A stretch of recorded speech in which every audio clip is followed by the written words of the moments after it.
Final prediction weekend. We've got a lot of final stuff to finalize here on the Sooner or Later Sports Show, presented by such and such that is Coop. I'm Jay. Thanks for pulling up here on the YouTube channel and listening wherever podcasts are downloaded and listened to while you're here. Please wipe your feet, like, subscribe, rate, review, and give us 5 stars. You don't think we deserve it? Go ahead and give us 5 anyway and gift it. So, on today's episode of the Sooner or Later Sports Show, me and Coop's got the fun stuff teed up for you. We're going to talk about the final scrimmage notes as well as the latest defensive line commitment. We're going to give you our final predictions, game by game, and the final record. Then we're going to debate with you all on where we are right and where we are wrong. So make sure you stick around all the way through the show so you can have fun with us. Coop, happy Sunday, my boy. How you feeling? Jay, I'll add another final. It is finally time for football this week. We get college football this week, and we are, what are we, just like 13 days away. Come on now. RDS I don't know how I feel, there. man. Oh, we're there, though. We're there. Like, I don't think y'all understand how hyped we both are about college football coming, but at the same time, I don't even understand how hyped y'all are, because I know y'all been losing y'all minds. Y'all just want games to happen. Y'all want the bounce back, and I think the bounce back is going to be epic, especially all the stuff that I've seen from a lot of the talking heads of the world. Yeah, boy, it's going to be one for the ages. So thank y'all for pulling up. We appreciate the love. I see everybody's dropping their predictions in there. As our boy always says, you know what the heck to do. Get in the water. Just go ahead and do it, baby. Just go ahead and do it. Coop, let's start off with the latest commitment. I think that makes the most sense, right? We can dive into the latest pickup by the Sooners. They got themselves a commitment on in the trenches, something that you all, of course, like. We got Tank Carrington. He picked Oklahoma over the competition, bringing Oklahoma 17 commits on the defensive line. He's a big boy. Everybody had him listed wrong. I think he's roughly 6'2.5", about 270 plus right now. But Coop, how you feel about this latest pickup? Tank Carrington was a guy that early in the recruiting cycles, I mean, he was a 5-star, reclassified, came back a little bit, and now listed as a 3-star guy. But posted his kind of updated weight the other day. I think he had it at 267. So I mean, this is a guy who's continuing to bulk himself up. This is one that I mean, we were in the running for at the beginning of the cycle. He was looked at by a bunch of different schools. The offer list is the top of the top. So man, it's crazy if you want to slam on every single OU recruit, and that's even, man, as an OU fan or not an OU fan. He's just a 3-star. This isn't anything. I mean, he's not even a really good 4-star. He's probably going to be a 3 by the end of the cycle. Or if he's a 5-star, well, yeah, but he won't pan out. So what does everybody want? What does everybody want? Like, this dude is absolutely, this is a guy that's both Nagy and both Todd Bates said, I want this dude on my spot. Also, they went after him. So I'm just going to go ahead and say that I will always defer to Jim Nagy and Todd Bates over random dude on Twitter. Right, exactly. Speaking to the mic a little bit more too, Coop, but you're 100% correct, because that to me is where I take some issue with how some fans treat a lot of this. I like the Tank Carrington pickup. He was one that, like I said, we've all looked at. His offer list is ridiculous. He decommitted from Florida State early this week and flipped to us, which, we were working on that one for a bit, it sounds like. Alabama wanted him. He has offers from Colorado, Florida, Georgia. He was visiting Georgia like crazy as a sophomore. Like, I think he was on campus like 3 or 4 times. I think that's probably the school he visited the most, if I am correct. But he had LSU, Miami, Michigan, Michigan State, Nebraska, Notre Dame, Ole Miss, Oregon. Syracuse, South Carolina, Tennessee, Texas A&M, USC, but Washington, Wisconsin, basically all the schools that go after big trench guys. Yeah. Yeah. The list is thick. It's thorough. It's full of schools that all of you would typically say, oh, okay, yeah, I think we should be able to consider this player. And that's kind of why I'm just like, I like him as an option. I saw what Oklahoma saw out of him. It feels like for the Sooners, the main thing was, they had looked at him from, like you said, from the beginning. We had looked to bring him in. And I think he mentioned that, just the schedules didn't work out for him to make the visit. Yeah. But he had been very interested in Oklahoma for a while. And so, that offer list here, it's thorough. All the schools that you would want him to be offered by is on this list of schools. So, yeah, that's most important. Like I said, Georgia, he spent a lot of time at Georgia and visiting with them. So I'm just like, yeah, that's a pretty solid pickup to me. So he he adds to the class. That's him, Brian Harris right now. That's 2 interior guys. You got 3 edges, and I expect us to get at least 1 more. Yeah, and you're looking back into it. Jim Nagy has not been too afraid to say that he's going to be working on some guys. Going back in through some of these evals, and let's just go with this. A lot of guys wanted to wait and see what Oklahoma was doing. I think this would segue into the next thing, Jay, because a lot of people are waiting for OU, but now you're starting to see a lot of the people, kind of like really look at it from an intellectual and intelligent, viewing point of what OU is going to be this year. And a lot of the hype is hopping up there. I know folks are upset that Oklahoma being listed as not only the best defensive line in the SEC, but potentially in the country. A lot of people don't want to hear that because that's always been a good point against Oklahoma's. Yeah, but they'll never feel the defense, right? And so these kids are now starting to go, okay, well, Josh Pate just said that type of stuff, and that's what the coaching staff's been kind of saying to me. And so now you're starting to see a little bit more in recruiting with intention from this staff. It's going to continue to happen. There's going to be some other guys along the lines that are going to start taking a look at what's going on. Nagy's doing it in just the same way that they did at the Patriots. You get yourself really good dudes on the lines. That's defensive line, offensive line. Get yourself a good quarterback. And then you start filling in right around everything else, and you have yourself a good offensive line and a good quarterback, and you guys, the skill guys can really have a little bit more freedom to go out and just play and make the play out in front of them. Exactly. And for him, if I've been looking for stuff on him reclassifying, I haven't found anything, but I have heard that he did. In that case, he's younger, so he's got still a lot of room to grow, which, to be honest, we could use some projects. Really, like I put like this: Marcus Strong was considered a project for this team when we went ahead and signed him. What was that, in the 23 class or whatnot?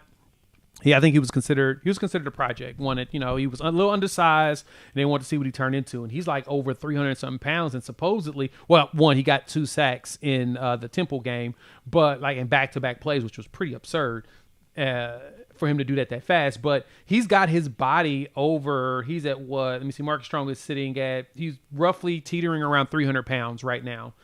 He was 303 in the spring after the summer workouts and stuff. He dropped to 297. He'll be back up to over 300 pounds for the season itself, but he came in redshirt sophomore. He was a project, and he's one that's probably going to see some field time.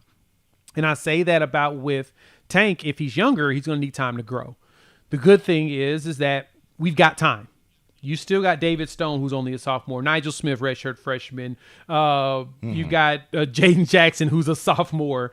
You've got about 2 years of depth on the defensive line that you can start bringing in more players that will be quote-unquote projects, because you're only losing Grayson Halton and Dominic Williams guaranteed.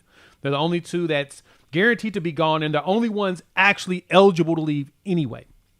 So with that being said, you need some people to be behind these players in order to take on, take some of these snaps. And so for Oklahoma, getting 4 interior guys is actually really good for this class because somebody's going to pop and they're going to be ready to play. You've already got them on your roster. Because when I look at the defensive line, though, Coop, I was looking through this the other day as I'm, going through all my charts and stuff. Bro, we are a lot younger on the line than I thought.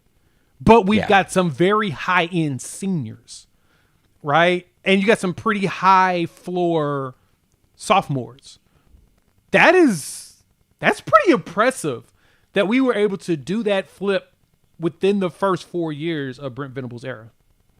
You got to take year one. They didn't have a lot of time to get in and really start flipping on the lines. You're not going to get that type of that open opportunity. You slowly started pulling in some guys from the portal to fill spots, and then you looked at last year, and there were guys like Taylor Wine who, really towards the end of the year got a few snaps here and there, but there weren't a lot of the younger guys that actually had a major role, and so now.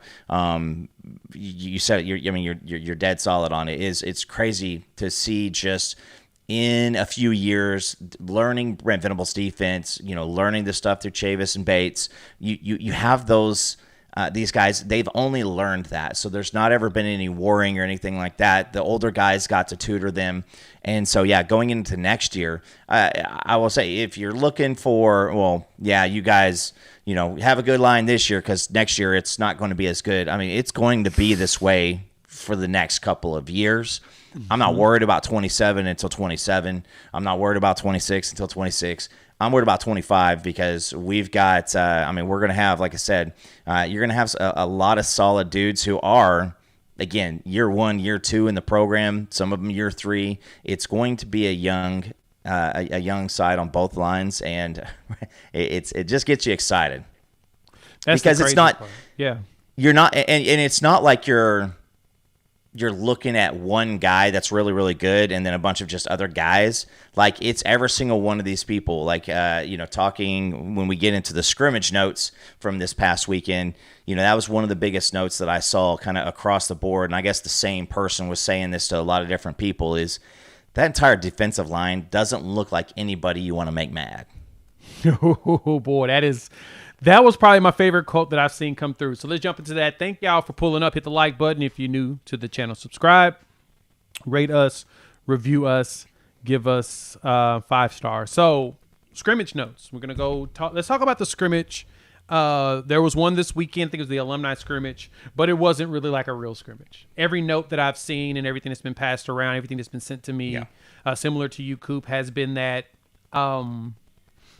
they did a few things here and there. They had some fun, but you know what we did do, Coop? And I'm going to knock on wood here so that no one steps on the side of a curb and hurt themselves. But I think we walked out of this bad boy not as scathed as we thought we were going to be. Brent Venables talked about this in the last media. I think it was yesterday. Yeah, yesterday after the situational stuff, the scrimmage. And BV basically said that the injuries we're dealing with are your traditional practice bumps and bruises. So kind of a good thing. You got the stuff that you would typically have. Guys are going to be sore. Guys get hit in certain ways, so things kind of tingle, and you got to take a couple of days to let it heal over. Basically building up the calluses in preparation to be hitting and hitting and hitting for the next 12, 13, 14 weeks. I'm very happy to hear that. Now we just wait on Jaden Gibson to see if he's going to be able to contribute this year. He's still on whatever timeline he's on. No one's giving us a legitimate, but we'll wait. Giovanni is on a timeline of hopefully before SEC play. Possibly Michigan, not sure, but it's just waiting. But neither one of them have boots. Neither one of them have braces. They're both doing some movement and jogging and running. So they're probably getting themselves into shape.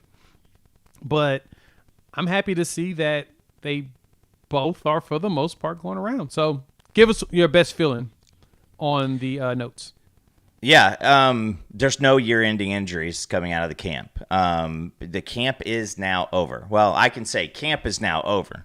They're going to get after it tomorrow, and it's going to. Are you going to go get real? Oh, I thought you were going to turn around and get a 2x4 and actually knock on wood. Yeah, I knocked on the wood behind me. I got actual wood. I got it right here too.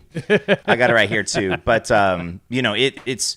You're starting to see some of the reports about injuries on for other programs around the country. And you just go, oh my gosh, this is great because reinforcements are coming. You're getting everybody who is hurt right now was hurt prior to the fall camp starting, and now they are in recovery and get back mode. Yep.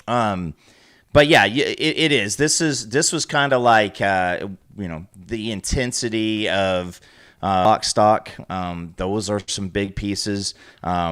A lot of people are saying that he's now at a spot where you're having some trouble figuring out, and now this is why the coaches make the money, is because you got a really good running back room, and with Blaylock being able to pop in there and actually add himself some stuff, even better.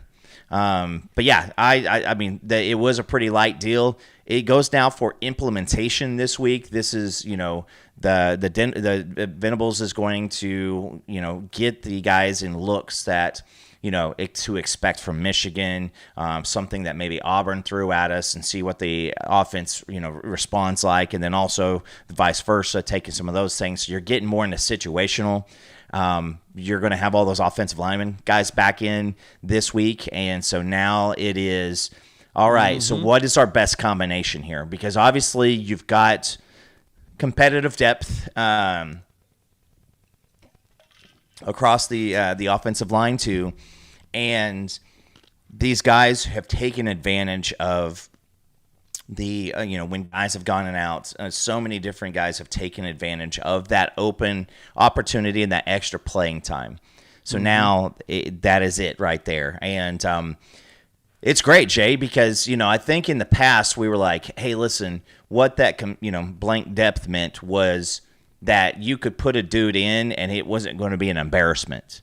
Now I really think it's like you have guys on the second and even the third team who are producing and who are showing out, and who are guys who are like, if dude has to come off for a breather or something happens or he does get dinged, you get a guy that comes in and it's the same intensity and it's the same caliber of athlete and same caliber of play. So I'm pretty excited because they're going to be running some stuff out here. I mean, Illinois State's no slouch, and so they're probably going to be putting some stuff in for them also.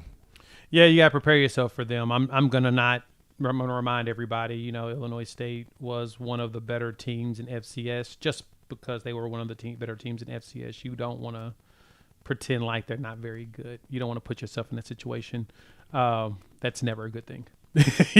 You're putting yourself in a spot of where you're going to get embarrassed. And the last thing we need is for us to get embarrassed. That and kind of is my point to say. But I like them as a team, and I think that they'll be. We should be able to go through and dominate to close it. Just know that they're going to be a formidable opponent to start the game. They're coming out to show that there's not their hope is let's not we are the best in what we do. And you're coming in here, and you got to think of it from an Illinois State. The coach can at least tell those kids, like, hey, man, this is a team that, they didn't have a great year last year. So you're going to just see it's not going to be knife through butter when it's all said and done for this team. It's going to be more of the lines of, you're actually going to have to execute plays. You're not just going to incidentally into 80-yard touchdowns. Like, you're going to have to be pretty intentional about these things. And I appreciate that. I want a team to come in and I want them to actually play hard. Now, granted, like I said, they're an FCS team. I do want them to be somewhat competitive, and I want us to close it out. I think the spread is 35 right now. I can see it's going to be about 40. Yeah, it's going to be about a 40-point win and you out-athlete them in the long run, and just the depth is going to be the thing that they cannot live up to. But those frontline guys are going to hold up for a little bit. So, but that's what you're getting into, Jay, is you're getting ready to those conversations are happening. It's not, hey, hypothetical. Now it is actually prepping for something in front of you. That's fair. So, but overall scrimmage notes, if there's a freshman to keep your eyes on the offensive side, it's Torrey Blaylock. It appears that he is one that is going to be that problem child. Is that the one that you would pick as the one to watch, that you want to watch out for? No, I'm still going Elijah Thomas. I like that. I think Elijah Thomas is going to see more and more as we go throughout the season. I think that Torrey, and that's not a knock on Torrey, that's just the path to play. Because now I will tell you this, every single one of those guys out in front of him has something that they have to conquer themselves. Sure. With Jade Knott, it's got to be the injuries. Javante Barnes, he has got to be dynamic. You can't just be, Leroy Jenkins in it right into the back of an offensive lineman. You can't. Xavier Robinson, man, he may be the only one. Not Taylor Tatum. It's your football. When you hand it to other folks, it better be a damn referee, and it better be after the whistle has been called done. And so, I mean, and then Blaylock is out there too, and I mean, still Gabe Sawchuk, still great, a great end of the line, into the bench guy. But I do think that Elijah he's just different. He has been going. It's been consistent. I expect both of them to have really, really solid outputs for the freshmen by the end of the year, though. We actually got a fun group of young wide receivers when you really look at the roster. Like, I'm still very high on Josiah Martin coming in. I mean, he's from Texas, played at Cal. More so, nobody really jumped on Martin like that. But he came here, and he had some pretty fun catches, too, in the propaganda machine that was produced. Zion Kearney is still, one of my young guys that my eyes are open on. He was back at practice. He's going to be some fun stuff. But I can definitely see why you would say Elijah as the freshman you think is the one that's going to probably, because he's pretty freakish. He's pretty freakish out there on the field. I would follow with you on that. I think the path to play is what jumps out the most for me when it comes to picking a player. I am starting to throw more and more of my my monies. I've been picking up a ton of these shares of Trinae Washington. He comes in as a already big tight end size. He's already at like 240 something as a true freshman, and he was like 220 in high school. So I don't know what the kid's been eating to get to that point, but he came in at 233 in the spring. He weighs now 248, which he's probably over 250 already, but he's 6'4", tight end out of Carl Albert, true freshman. And I know that we've got a lot of questions in our tight end room. Not sure who's going to be the one to step out. But Coop, if I was to pick myself a true freshman on offense, it's going to be Trinae Washington's going to be that. And I've heard that he's looked pretty solid in scrimmage situations and stuff. So I'm probably going to ride with that. Defense-wise, though, man, it gets tough. But I think it's got to be Cortland Guillory for me. He's that dude. He's going to find a way on the field very early. Just seeing even him running around with the camera and when they went for the off day at O'Connor, and you saw him basically leading one of the cameras with him and Malik Hawkins. But Hawkins is a lot bigger than I thought he was going to be too. Jeez Louise. Cortland Guillory is going to be a dude that I say this season as a true freshman is probably going to make a lot of noise. It's hard when you're picking a true freshman because the traffic they got in front of them. But, you went into this year going, all right, can Eli and Gentry be healthy enough to be there? I don't think that it is a situation to where I'm even worried about. If you get Eli and Gentry all year long, that is a blessing. And that is an absolute that's awesome. But I mean, I was listening to the Oklahoma breakdown. I re-listened to it again. For some reason, I'm like, this all sounds familiar as I was mowing today. And I was like, oh, yeah, it's the same one, from earlier in the week. So I was like, man, they're just using some of the same content. But it's crazy. Like, you actually got seven defensive backs that you can rely on right now. Corners. Yeah. And I'm just talking pure like corners. Kendall Dolby was being available as a defensive back because you're like, maybe you might need him to do some of those things. Yep. But each one of these guys have just a little different. Jeremiah Newcomb, he was getting mentioned. But yeah, Cortland Guillory. I still remember our boy PG, prior to Guillory committing, he was like, I really, really like him. And I really like, kind of how he carries himself.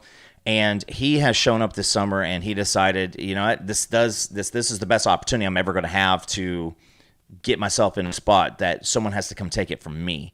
And I think that he took that that mentality this entire year. And so, can you have another freshman All-American, defensive back this year right after having Eli last year? I think it's 100% possible. Now, if the health clears up out in front of him, or some of those guys continue just to do what they do, you're going to have a situation to where I think from the awards thing, and so everybody listening, because this is my set it down.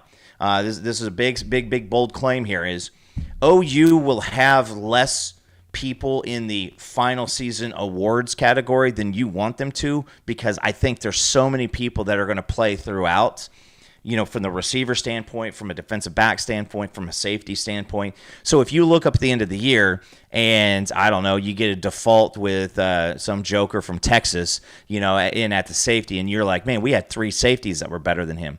I think it's going to be because the snap counts are going to be so distributed evenly. But you end the season 10-2, 11-1, and I think that you would rather have that. Yeah, you do want that. That would be what you would actually hope for, and I think we're going to get that.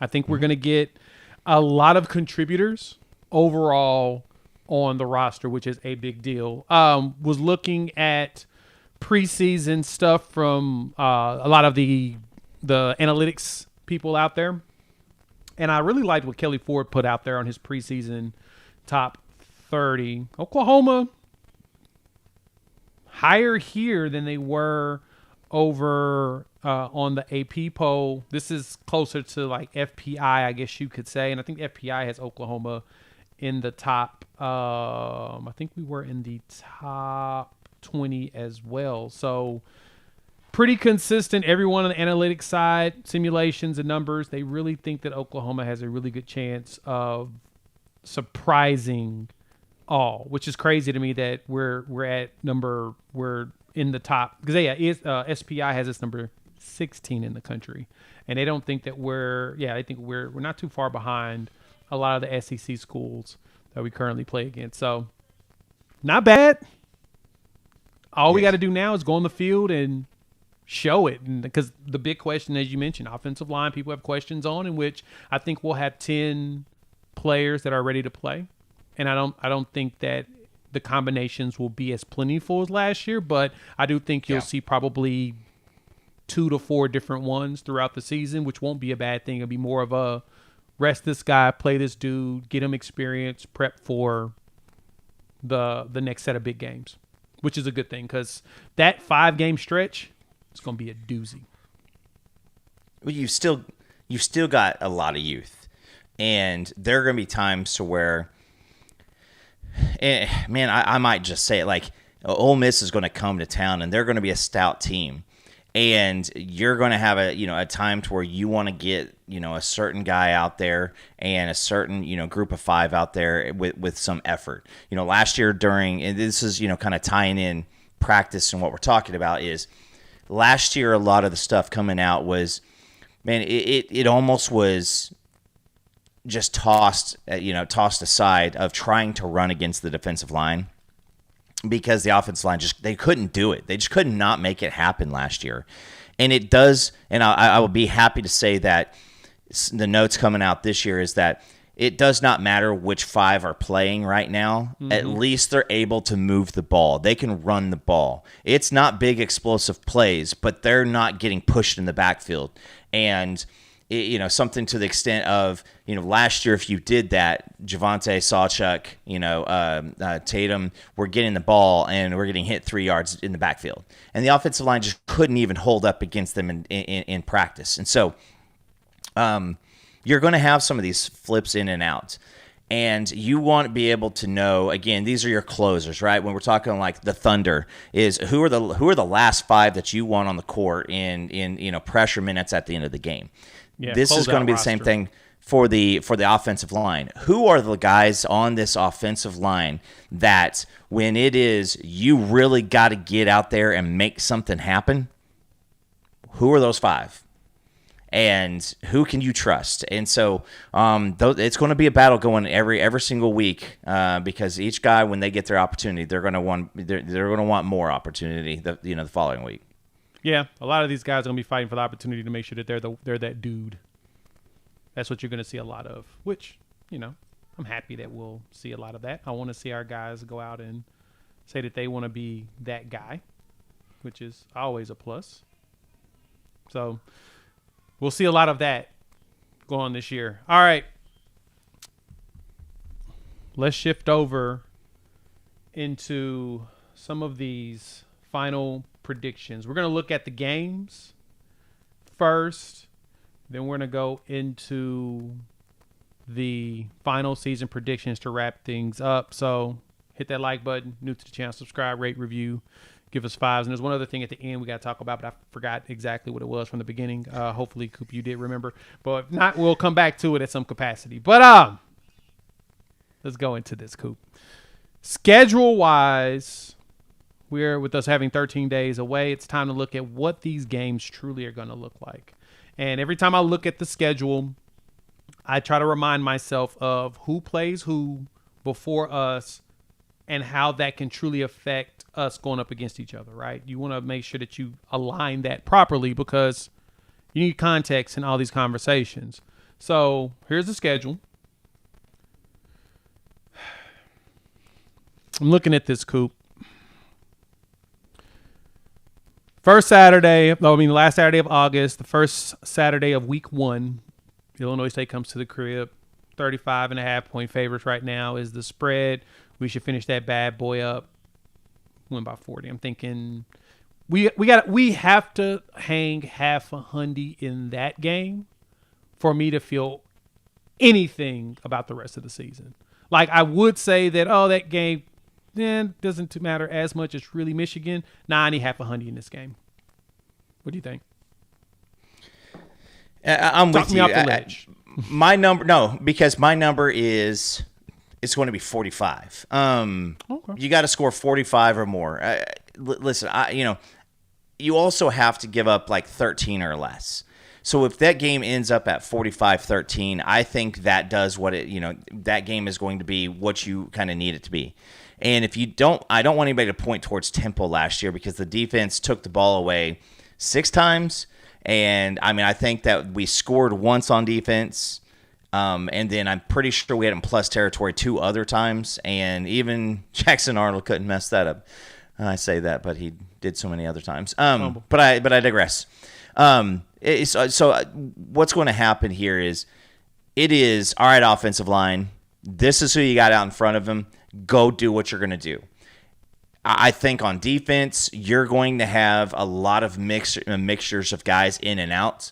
So against, I think that even like the second or even third series of the game, you're going to see, 2s out there because, again, it's not like you have starters and then a huge gap and then your backups. Like you're going to have guys that are number 2 on the roster, and they're going to demand and command playing time at a starter level. And so we're going to be rolling some people in, and I think that the Final Four at the end of the second half or first half and the beginning of the first half, that's where Venables is going to, be like when Ivan Drago's, manager goes, goes crazy, like kill him now. And I think that that's what's going to happen. And then, you just continue to stockpile those up. But I see what you're saying. So, if the game went exactly how I would want, I would say 55-0 would be a perfect score for me for that one. They are a very good FCS team, but if this team really is the best defensive, line in the SEC, these guys will never go against something like that for the rest of their career, and what they're going to see against OU's defensive line. So, I see where you're saying, like, man, we got to at least hang half 100. I would say your worst case scenario is something like 48-3, But this is a game to where the fans are due some fireworks, and I'd like to see some fireworks. I'll take 40. I'll take 45-0. You like Easy. it? Yeah. If you get a shutout, changes everything in my mindset. For me, I'm half a hundy at minimum is where I'm at. I'm thinking half a hundy is what I want, but if you don't allow a score, because it was a great comment in here that was mentioned a minute ago, was it said Oklahoma needs to be able to score at will, and that is exactly what I think about that game. Is we need to show that there it is. Boomer129 said need to be able to score at will. That's what I need to see, especially early. Then outside of that, if you just shut them down and run it down and throw nonstop and burn the clock, cool. Get out of there healthy is what's critical, because you're going to head right into the Michigan game literally the next week. Coach Dent, shout out to him pulling up. He's saying put money on your 9-3. Ole Miss struggling, Tennessee struggling, 10-2 is not a stretch at all. I'm going to reach you on that. And Mr. Hutton, good to see you. Yes, sir. His defense is going to score again against Auburn and Miz. That's be beautiful. So for me, I'll go ahead and I'm going to say, 56-3 if we score. If we don't allow a score, 45-0 in that one. Michigan's really the one. Chip Lindsey's the new OC. You got a true freshman quarterback. A lot of moving parts in that game. A lot of moving parts. So if I'm going to go ahead and jump out on a limb, Coop, I think Oklahoma wins that one like 35-10 or 25-10 in that range. I think we will give up a score. Michigan's just going to run nonstop, and at some point they'll break loose. But I think 35-10 is my number. What about you? Core truth, Jay, for the rest of this schedule that I can count on. The injury repeat is just a mathematical unlikelihood. The defensive line that we have is going to be better. The offensive line that we have is going to be better.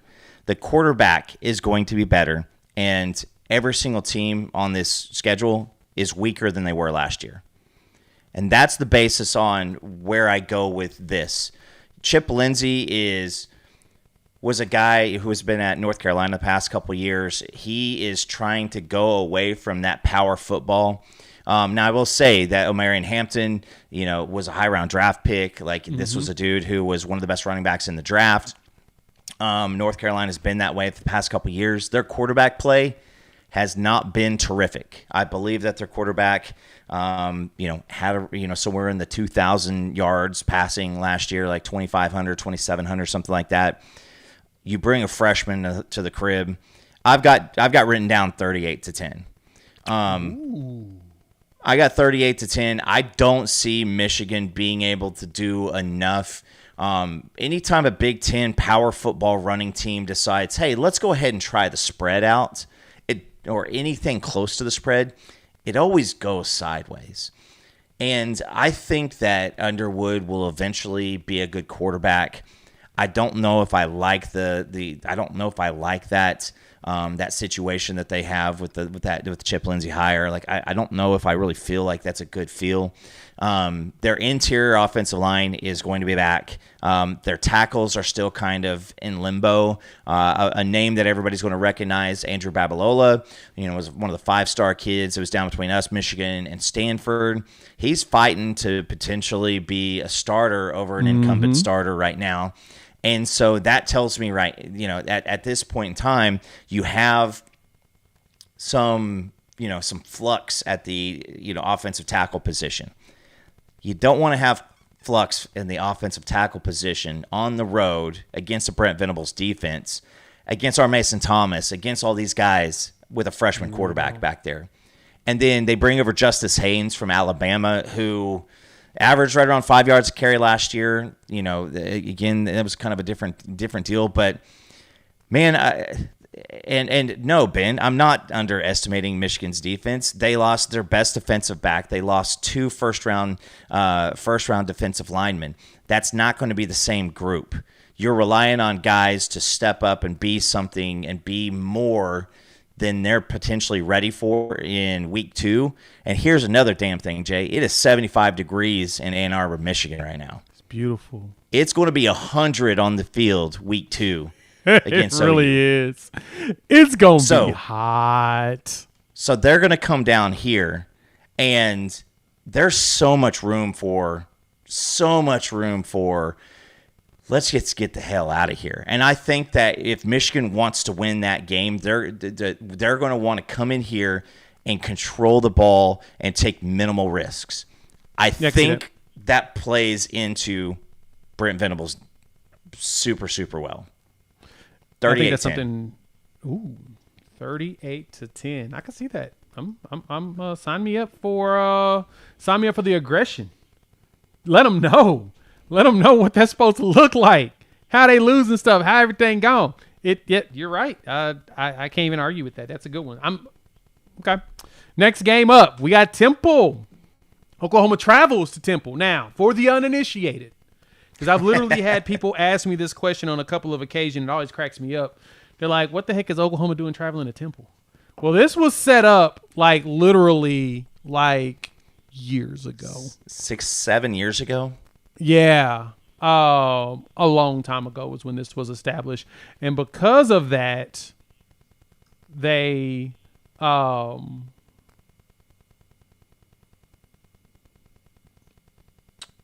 we decided to do a home and home instead of doing the home both home and ours, and we pay them. No, we're going up to the Philly. So it's going to be a fun game. Temple is, I went and looked at, let me see, Kelly Ford put up all of his teams. We'll just use him for today because he's right here on the socials. And Temple is 124th in the country on his list as far as a power rating. So the spread should be really high, especially if Oklahoma does do what you said they're going to do against Michigan. If the Sooners do that, spread's going to be high. Oklahoma should blow them out. I'm expecting that one to be just like it was last year, 50, but we shouldn't give up a score. I would like us to not give up a score in that game. They actually set this up on my birthday, July 7th, 2016. Sheesh. So 9 years ago. There's ESPN. There's ESPN article on July 6th, so day before. But that's not making it about me. But and that was in 2016. In 2016, Matt Rule was still there. Yeah. Matt Rule was the coach. They went 10-3 that year. I've mentioned that before, but people didn't believe me. No, Matt Rule was the head coach there when they put this on the schedule. He took the job. He left there and went to Baylor afterwards. Yeah. That's how long ago it was. It was 9 years ago. So that's the reason why we're traveling up there. But anyway, what's your prediction on this one? Pain. I will say this. Temple did end with a top, I want to say it was top 25 defense last year. So when we saw just the inability on third down, this team came in and they shut down what are we, 0 for 9 on third down conversions with the starters, against Temple. We turned their offense over quite a bit. But it was a solid butt kicking. But this team is not going to be spectacular. I think you go on the road, especially with Auburn coming back. This is a game that you want to come back 42-3. That's a pretty safe bet right there. What did they score, 7 last year? Yeah, unfortunately. Or they now I will say they turn. They were in field goal range 3 or 4 times and decided to go for it on fourth down. And I think they missed a field goal. But I still remember us sitting in that game too, and winning by 40 and still pissed off. So that was the epitome of Oklahoma football, right? But you're going to get away. You're going to go do this thing. You don't have very many true road games. Sorry, choking me up. You don't have very many true road games this year, and so get some young kids out on the road. Let them have some fun. They're playing at Lincoln Financial or whatever the Philly Stadium's name is, right? Because we're not playing it at Temple. No, they're playing at the big stadium because they know that that's exactly where you need to go play at. Yeah, because I'm pretty sure Temple Stadium is probably like a Oklahoma State, like 40,000 or something like that. Something like that. All right. Yeah. Next up, most important one. First, SEC conference game, Auburn. Auburn. Of course, you all know we won the game last year due to a beautiful Kip 6. Yeah.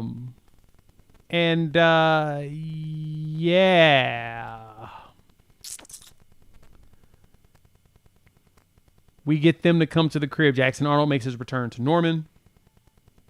And so, of course, everybody's kind of curious to exactly how that's going to go.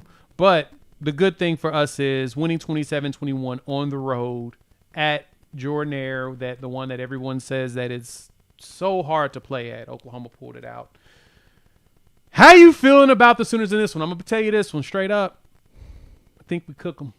I think if Jackson Arnold's the starting quarterback, and after all the stuff we're seeing in practice and the film that's coming out and everyone's quote-unquote concern, I think that we're going to throw enough different defensive fronts that could rattle the whole situation there.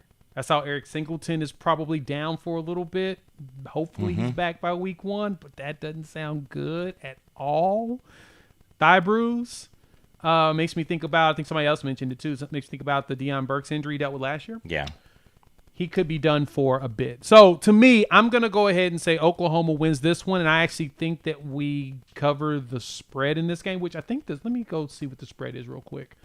In that game, I think that spread was posted. I think it was posted. I'm not going to say it guaranteed. Let's see. What weekend is that game? That would be week 13th. The 13th. Let's see. The 13th. Did they post that spread? They had the spread up at one point. They took it down. Don't see our spread up there at all for that one. The Michigan game, though, we're 2.5-point favorites. I say that we win that game by a touchdown. Give me 27-20. Jay, I don't think it's going to be close. I'm not mad. I'm not even going to knock you for feeling like it's going to be a lot further out. Go ahead. All right. So the difference when some of these guys, when they had any success on offense last year, it was a combination of, really just calling. They called great plays at great times that went right into, basically whatever the play call for Venables was there was a couple plays that would beat it, and they nailed it. The guys were not doing good, in the zone coverage. You got guys who were looking back in the backfield, Billy Bowman, and I will also say this is you got, Des Malone, you had Woody, and another guy, I can't remember his name, he's gone now too, Kenai Walker. Yeah. Those guys were the victims of these touchdowns. As much of a head case as Peyton Thorne was, I'm just saying their offensive line is struggling in camp. And we all saw the clip. It doesn't matter if folks are taking it down. It doesn't matter at all. But if Jackson Arnold can't throw the ball with no rush at him in practice, how in the hell come on. Like, it's Jackson Arnold. Guys, we saw this. Like, the only game that he was able to actually go out and look like a functional quarterback, he was a running back. Like, it is what it is. Like, we saw the Tennessee game. We were there at the Tennessee game. That you put pressure on him, and it's just not gonna work. I see Jackson Arnold either turning the ball over and giving us the ball in plus territory more than once. A couple things are going to have to happen for it not to be a blowout. Number one is Hugh Freeze is going to have to not be Hugh Freeze anymore. He's going to have a cool, calm demeanor. He's going to have to be able to just take the air out of the ball and minimize any type of anything. And he's not going to do that. That is not who he is, and that's not what he is. And every single time that he gets the cojones to drop one of the quarterbacks back and try to go deep, if it goes south, his demeanor is going to get even worse. I mean, this is another one to where, I mean, I'm just calling it. I think that there's a good chance that this is an SEC shutout. I think that there's a chance that you have this team so twisted up, you end up with like a 35-0. Really? I'm calling 3 shutouts in this year. And this is one, I mean, and just so that everybody's like, well, yeah, Coop's full of hopium and out of his damn mind. Guys, we took most of the guys, our moderators, we on Friday night went through and we did our best attempt at a Doom pod. How could this thing go absolutely sideways? And this is 7 different dudes trying to come up with reasons why this season's going to be crap. And Jay, yeah. What was the synopsis that we shared with you? The dooming was not easy. It just was not easy. The struggle was real. We are now seeing multiple times that Jackson Arnold, who has a fragile and fractured psyche, his head coach has either allowed or gone off on him publicly. How the hell is that going to work out when the 86,000 are going against Jackson Arnold? That was kind of the wild thing to me, is to see the way that coaches was losing his mind on him. Like I was a little concerned. I'm like, yeah, I've seen others say, well, that's just practice. Oh, okay. I totally understand the thought process that, yeah, that's just practice. That's what happens in practice. Cool. But should that happen in practice is like literally the only question I have. Like, you can't watch Caleb Williams throw a hissy fit after missing squares and be like, you got to have more composure than that, and he needs to be held to a higher standard because he's a starting quarterback, and then be okay with Hugh Freeze doing that. I mean, it's the same thing. like it's just, yeah, it's pretty. And and I'll say this, Jay, Deuce Knight hasn't taken it from him yet, and Deuce Knight he's not that ready. Deuce Knight coming into OU week 4 after taking the job away, it's not going to – that ain't going to happen. He's not going to come be Superman. So I can see it. It does not matter. It does not matter who the quarterback is, because you're going to end. We'll see both of them that day.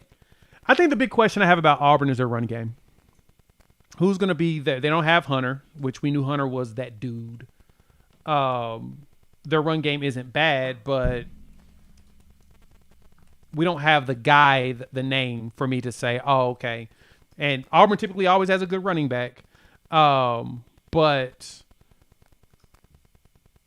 is Damari going to be that dude? Jeremiah Cobb? I mean, I know Darrell Robinson from the portal. Who's going to be the guy that we say, oh, that's the running back that's going to take over? I don't see it. I don't see a shutout. I don't see them.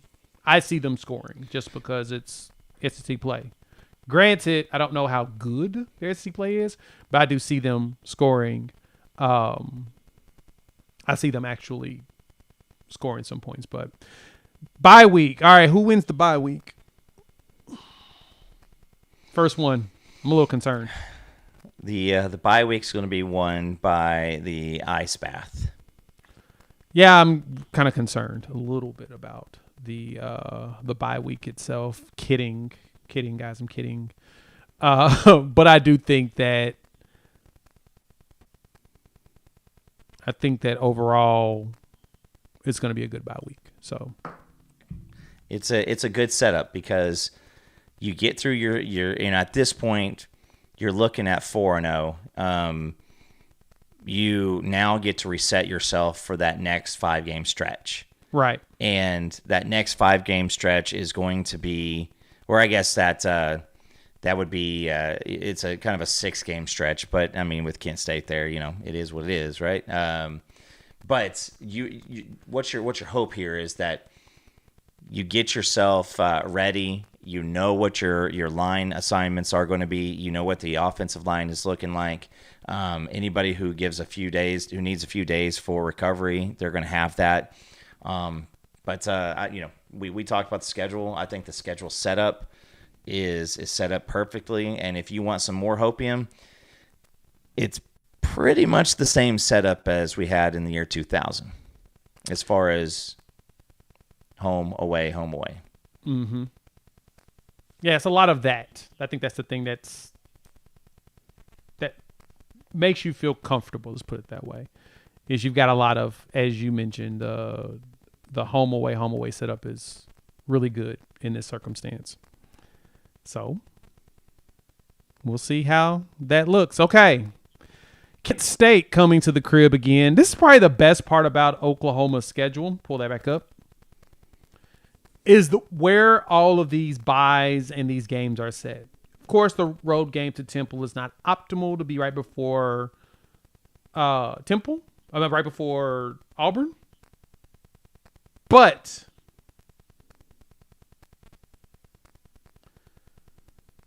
it's still a game that you should go out there and win soundly. Your goal is to get out healthy so you can head into that Auburn game properly. But then you get the bye week, and yes, you're 100% correct, Edward. I'm thinking the bye week wins this one.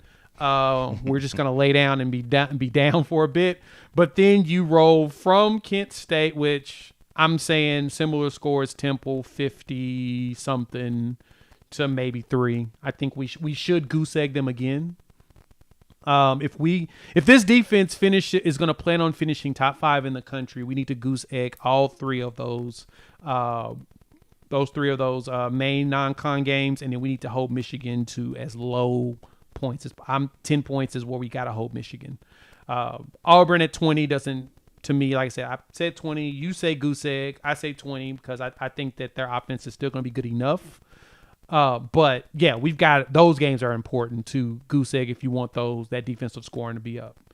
What you got for Kent State, and then we'll move on to the most important one out of this first 6-game stretch. I mean, Kent State's one that you just need to get in. You need to get your wins. You're probably going to want to, throw some fireworks in there early. Go for your explosive plays. See what you're doing. Put some stuff on film also. You may see just plain and simple. This game should be somewhere in the high 50s to somewhere 10 or below. Kent State was one of the worst teams in college football year in and year out. Yep, and they fired their coach just like Temple did. So, hence why I'm saying these games should be ginormous blowouts.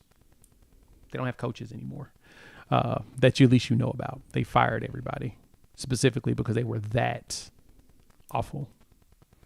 And to me, that kind of answers a lot of those questions of how good can this team be. Not really that good.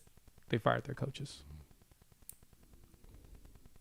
That kind of simplifies things in my personal opinion. So I don't expect that to be a quote unquote challenge because of the fact that, like I said, their coach has been fired and they're starting from scratch. And like you said, they've been really bad over the years, like real bad over the years. All right. Yeah. Game to go into, should blow out Kent State, be done. Texas. Whew.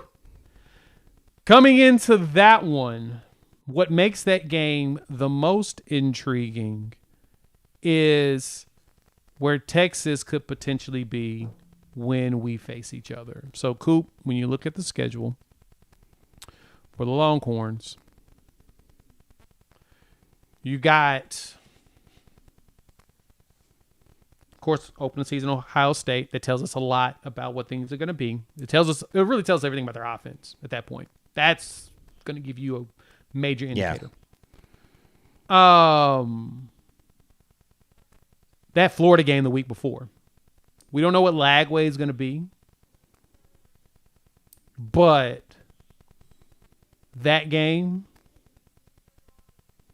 is going to tell us a lot as well. Plus, they're going on the road to the Swamp before traveling back for OU Texas. When you look at this game, Everybody in the comments are losing their mind.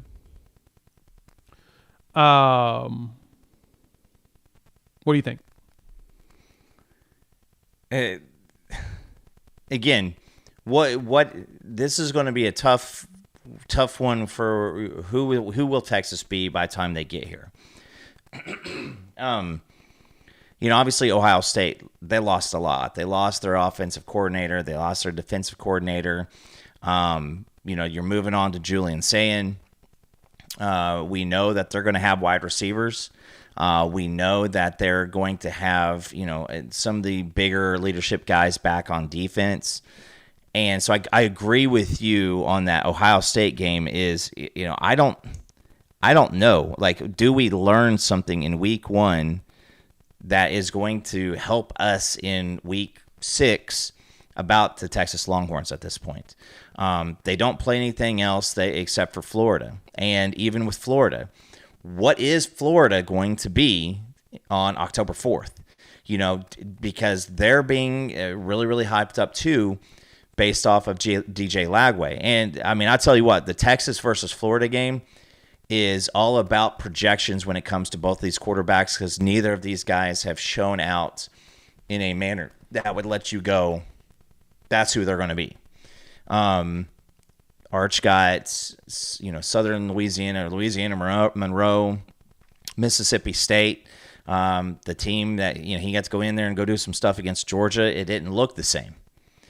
DJ Lagway, I mean, he had an up and down year. He's got a bevy of injuries. So, what is Texas going to be? Like, again, what I say that I know are the solid pieces of the argument for Texas in 24 or in 25 versus Oklahoma in 25 is both of the defenses are going to be the best units on the field.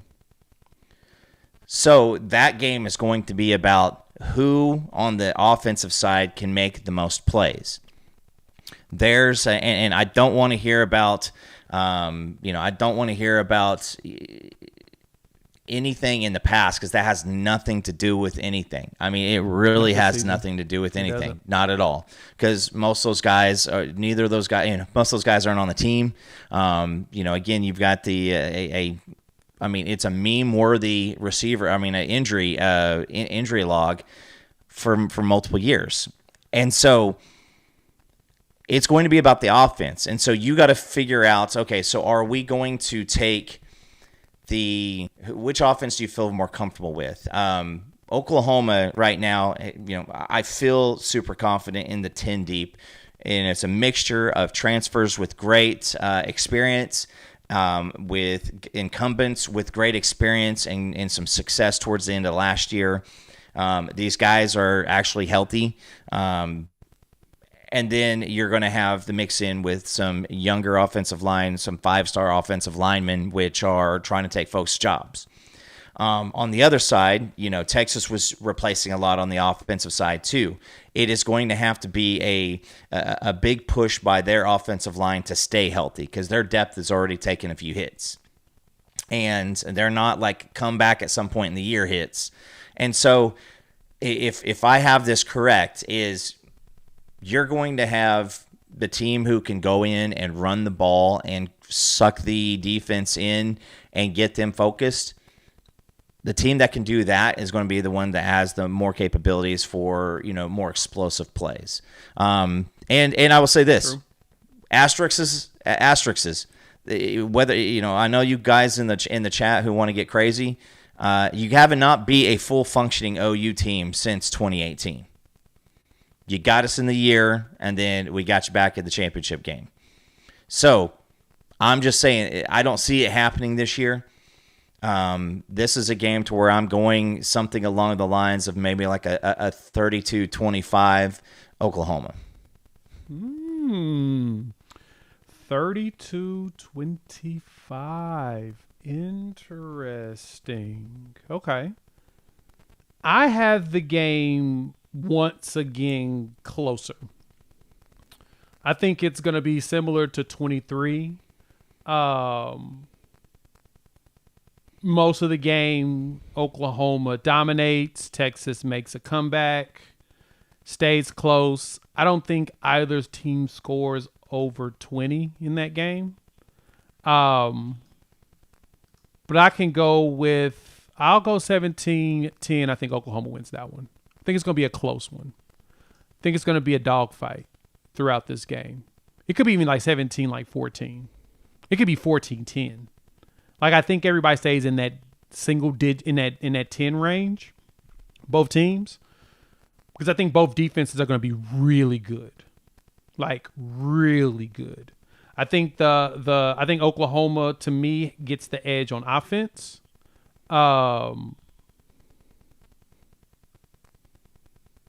More so because I'm going to take the experience of Arbuckle and Mateer coming in as, like, not being seen yet together here with the changes of players to where things are going to be fun.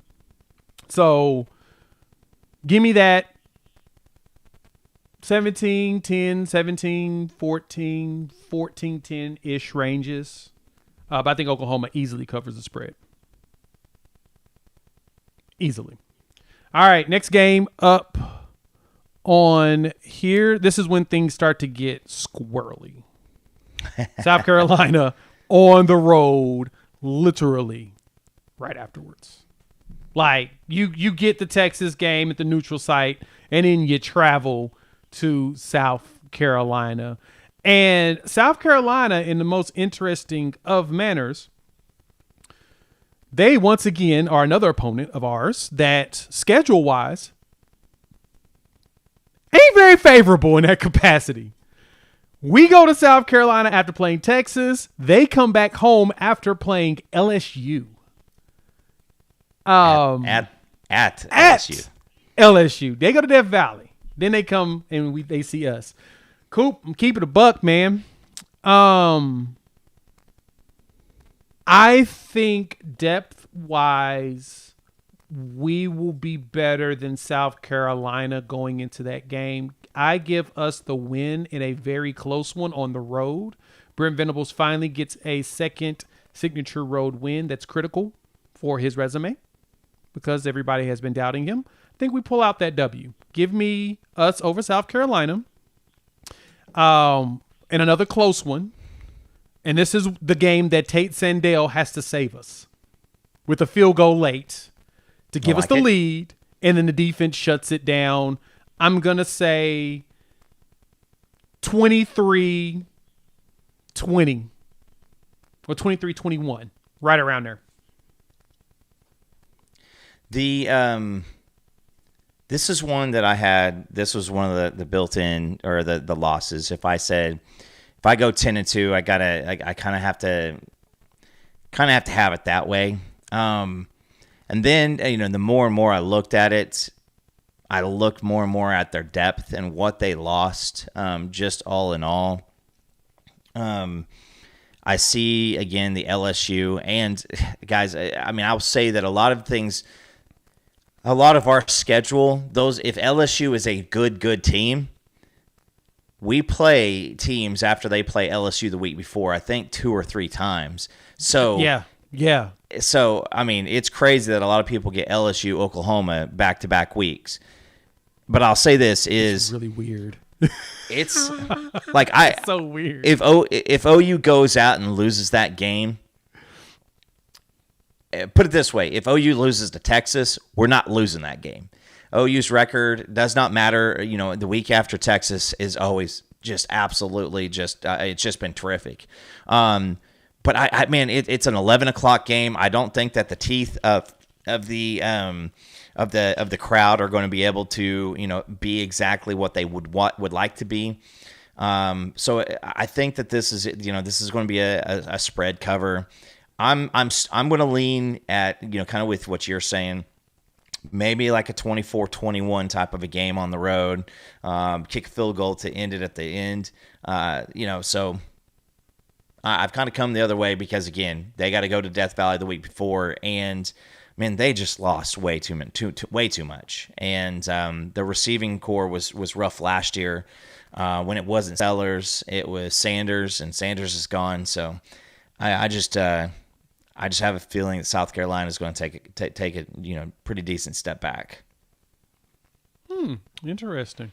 I'm more curious to how South Carolina looks without Rocket Sanders. I think that was the one thing that I was really curious. I think defensively they'll be okay. Defensive line, I think that they've done a good job just in recruiting on the defensive line to where they've got a lot of seniors next to Dylan Stewart.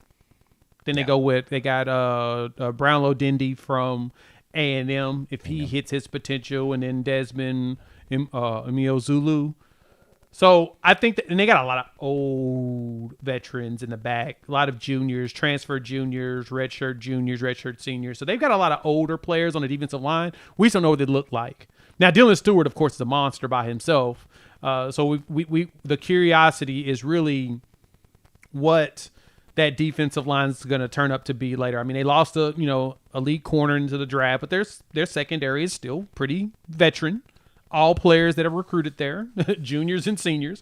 So the secondary is going to be fun. They added a transfer in Brandon Sissy. So yeah, it's going to be interesting to see what the offense looked like to me. Sellers with I don't know if Razul Faison is even going to play yet. We're still waiting to hear the judgment from the NCAA, in which the way things are going in his life, he may not even get a chance to. He may not play. So it's probably going to be the grad transfer, we'll say Oscar Attaway or Isaiah Gustav, who came from Colorado. That's probably who they're going to end up having in the backfield. And Gustav is actually pretty solid. But I'm curious to see how he works in the system. Lenore Sellers is going to show us who his top wide receiver is going to be. We've been waiting for Nick Harbor to show up. Is he going to be that dude? So if I'm with you, I think that we end up winning that game on the road. And like I said, I think it's going to be a close one, similar to what we did at Auburn, but a little bit closer. I think that's where the upset comes in. Next up is Ole Miss. And this Ole Miss one is interesting, Coop. Ole Miss coming before us. They travel to Georgia. Mm-hmm. So Washington State comes to their crib. Cool, post-bye week. After they play LSU, they got a bye week. They play Washington State at the crib. They travel to Georgia. And then they travel to us. Most of the people that I know that cover Ole Miss have actually penciled that game as an L. Mainly because of the post-Georgia game, the new quarterback, young quarterback. They want to see how that thing turns out. They think that Lane's going to figure it out. But a lot of people I know with Ole Miss have penciled that one as a loss. I do as well. I think we get revenge in that game. I think we take the lead at the half, and we don't actually give it up this time. We actually win it. I think we take that one by I'd say 10 points. I'll say 30. I say either 20-10 or 30-10. I think it's going to be a double-digit win in that one. So, I mean, yeah, you look at last year. I mean, Jacob Sexton was, having his best game as an OU offensive lineman. He really was. He was doing so well, and the confidence was there. That crew we were running. I mean, it was good. We were running the ball, and again, Jackson Arnold took advantage of and was able to make some decent plays passing. And then he goes down, and then everything swung the wrong way. Logan Hallen came in first snaps and just kind of pretty much got abused the whole second half. Yeah, it was brutal. I'm with you on this one. I look at Ole Miss.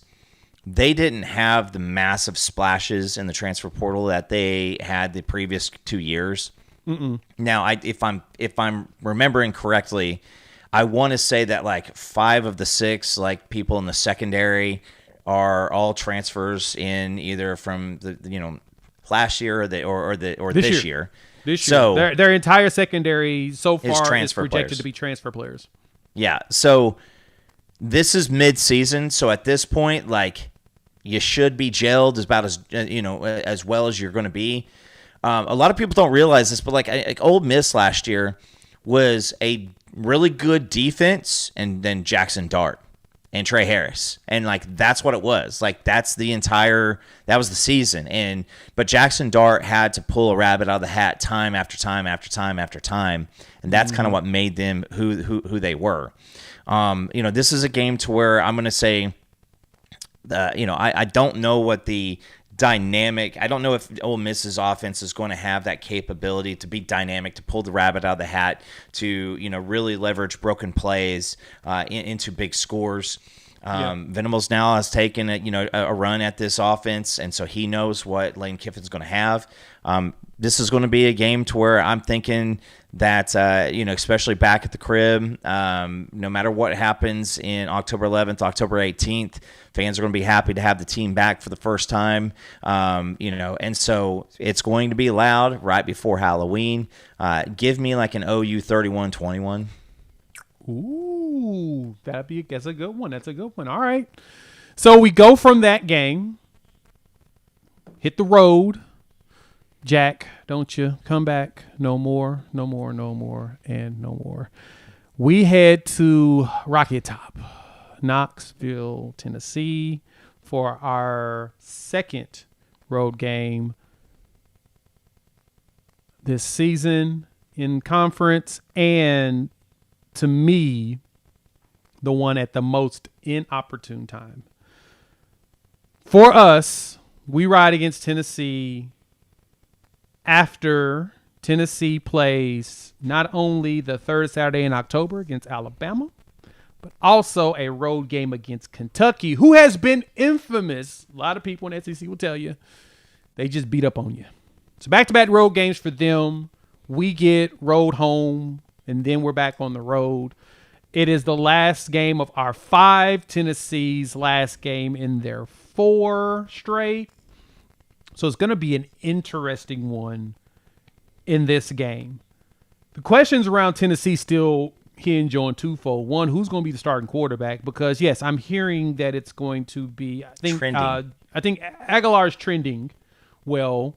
Merklinger is supposedly putting up some good stuff, and the same thing with George McIntyre, the true freshman. I have the question of who is going to be the running back for this team. Is it going to be Deshaun Bishop? Is it going to be Star Thomas? And that, to me, tells me a lot more about Tennessee than anything else. Their right tackle is going to be a true freshman. David Sanders is going to be their starter. Their other backup right tackle transferred to Colorado. He's going to be on their offensive line because David Sanders walked in the door, and that kid's really good. Yeah. It's going to be interesting on the right side. Good thing he's a right tackle to start because, having a true freshman and you can see the players come in his direction makes it a little bit more fun. This game, I think Oklahoma wins it as well. I think this is where we continue along some streaks of wins. Give me Oklahoma over Tennessee on the road in dramatic fashion. Once again, 27-20. Jay, give me our schedule here real quick, because right. before we started this off, I said the core truth portion of the injuries, it's just statistically not possible, or mathematically not possible. Our defensive line is going to be better. Our offensive line is going to be better. Our QB is going to be better, and then the opposition is going to be weaker. This is one where Tennessee won with, they came into the house. They turned the ball over. We kept that offense in check. They got a 67-yard touchdown with the Thornton. Kenai Walker on coverage. Billy Bowman gets his eyes caught in the back of the field, and which Billy Bowman did about 3 different times last year. And that was the one explosive play. But, we got to Nico, who was supposed to be it. We held the running game in check. And after they got that long touchdown, it was no longer about anything except for getting the hell out of Dodge alive. This year, they're not going to have that at the running back. They lost pieces on the offensive line. Sanders at this point, Sanders is going to probably be in his bag. Like, this is where he is going to be. You're no longer a freshman in November. Now you've had your time to go. But they're dealing with the wide receiver injuries. At one point they were out there having defensive backs run around at wide receiver. Jay, you know that we are really, really close with the Tennessee program for multiple different reasons. But again, I think Heupel will keep this team in check. I mean, they were down to 5 scholarship wide receivers just a few days ago that were healthy. And so much if pain. anybody knows what that feels like, that's us, right? And so, but again, you don't have Nico. You can't decide on who the starter's going to be. Whether that's gamesmanship or not, I don't know if that's a cool play for a coach to do, just because who do you line up behind? If you're the players, who's the leader? It just doesn't feel good. This is one where I think that you go on the road. It's probably tight for most of the game, and then it's probably like a fourth quarter. I could see this like us pressing at the end of the third quarter. You go up by 10, early in the fourth quarter. You get one more score at some point with a 13-point win. So, that's where I'm going. Maybe like you said, I'm going to like 27-14. Going on the road. I try to look at could you lose that game. Man, it just looks like Tennessee, had a lot of fool's gold last year, and that was their shot. And obviously, when the quarterback stuff starts happening, it's rough. Yeah, I'm wondering what for me, it's still the dynamics around, like you said. I mean, injured wide receivers. You're playing a lot of the young players. Mike Matthews is going to be starting. And they had like the little NIL thing with him before the season started. It's just things are weird there. Hopefully, and then a driving incident too with Brazel. So yeah. It just seems like that's a team to where if things start spiraling at some point throughout the season, I'll feel bad for Josh, because I think that it's going to be tough. What do you think about Lance Hurd? How do you think Lance Hurd plays this year? You think that he bounces back from last season?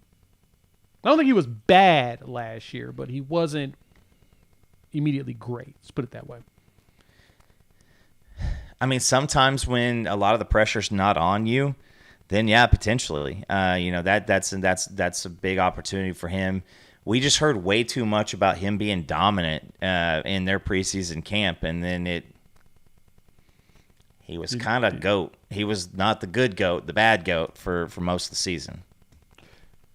Yeah, you could tell that he had a lot of work that needed to be done. But I think he gets better.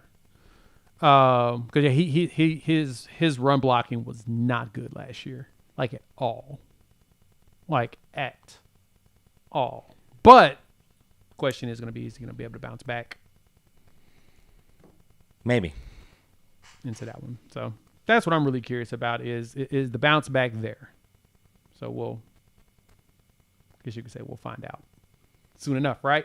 All right. Well, Tennessee is done. Next up is the bye week. Not going to lie, a little concerned about this bye week, man. That late in the season, 3 games afterwards with 1 road, 2 home. A little nervous. Not going to lie. I think we pull it out, though. I think we pull it out in the bye week. What about you? So on November 15th, we got to go to Alabama. I think that this, again, the bye weeks, I love where both of these are set up. You get your perfect spots. They are in perfect spots. You get your run, and then you get a break right before kind of the meat of the schedule, and then you get a bye to kind of load yourself up one more time. And I'm just going to say, if this was last year, this 3-game stretch would be tougher than that 5-game stretch, but I just don't expect a lot out of Missouri this year. And so now this is on November 8th. A lot of teams are going to be playing. You're going to be looking at everything. And here's another team. We're about to get Alabama right after playing LSU. Yeah. We're going to talk about that in a minute. But yeah. The 8th is going to be a fun weekend. that's a fun weekend. But now, I mean, if this team is where we're thinking here at this point, now you're lining stuff up. Now at this point, I mean, I think you could go 1-2 and you're in the playoff. I think that you can't go 0-3. That's not going to serve people right. But if you come into this bye week with 1 loss or 0 losses, you've got everything to play for out in front of you. Absolutely nothing is off the table at that point. It isn't. There's nothing off the table. All right. We go into that next game. Bama on the road in Tuscaloosa. That one's going to be an interesting one. As you said, this is the second time this season that we play a team after they play LSU. Woo, buddy. Especially with the expectation LSU's going to have a really good defense. The good thing for Alabama is it's back-to-back home game, so it's not a travel for them. But yeah, the LSU beat up on teams before you play them could be a helpful one. Now, I mean, last year, I'm not gonna lie, I said that when we played Bama, I just want everybody to have fun. And we went out there and we beat the dog out of those boys. We really did. And all my Bama boys were laughing at me like, dog, don't say that. Don't say just have fun. I'm like, man, look, our offense is non-existent. I don't know what the heck we're going to do in this game. All I know is I'm just hoping that we do anything possible to make it respectable because it's on national television. And then what happened? We beat the dog out of them. That was the game where you had the healthiest version of your offensive line. That one. The entire game. Ole Miss, you had it, and then Sexton got hurt at halftime. You were up at the half. I think it was 8 total games in the season. We were up at the half last year. Should have finished, and you could have finished with possibly 9 wins if you just had the offense be a little bit more competent. The defense literally won all the games.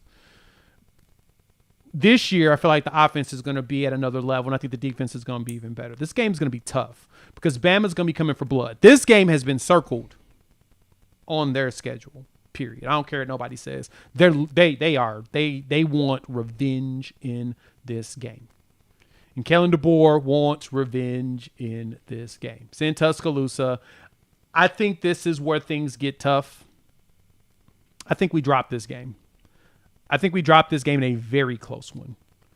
I know a lot of people aren't, quote unquote, as high on Alabama. I like their offensive line still. Now, I do think that the big problem they have with their tackles is that they're very big and they don't move a lot. I mean, Caden Proctor's really good, but Caden Proctor 355 or something like that. Yeah, he was getting worn out in that game. But he still had a good game. And I like Caden Proctor a lot. And I think he's gotten refined even more. I don't think that he's I'm not saying that he's bad in any stretch. Yeah. That just was not that good. That was not a good game for him at all. It was bad. That game was so bad for him. But I think they'll be prepared and ready to go in that game. And it's going to be a challenge. I think they do overcome. I think they end up finishing. Well, Jam Miller should be back by then, I guess. He's got a broken collarbone. But I don't want to see Richard Young. By Georgia. They said by Georgia. So that's 4 or 5 weeks earlier. Yeah, that's a few weeks early. I don't want to see Richard Young. I think he's going to be good. He's a redshirt sophomore. He hasn't played much. They've had a lot of good backs there. Like I said, overall, I like their line. The wide receiver room is solid. I love Bernard, and they getting Horton from Miami, which was a huge pickup to add with Ryan Williams. You know, I didn't know if you knew this, Coop, but he was only 17 years old when he was playing last year. It's crazy they had a 17-year-old on the field. It's kind of wild, right?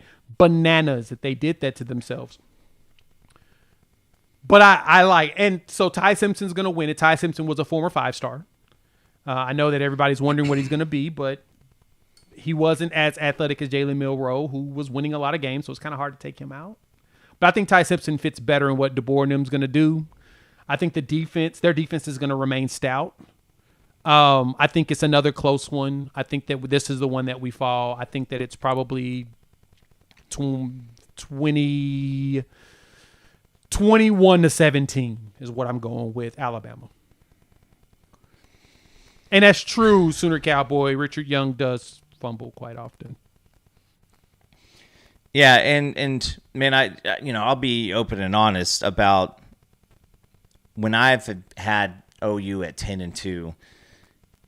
It kind of felt like we could beat any of the teams. I mean, every single team on the schedule. Yep. It was going to be. There's a game where you don't just have everything you have, or a game that you're playing well, but that team is just lit for the week. I really feel like the LSU, OU, back to back for Alabama is a big deal, and they're going to have those two games. This is going to be for seeding for the conference, and they've got some revenge on the mind. They do. I think that this is probably the first time that you go on the road this season, and you're actually in a truly hostile.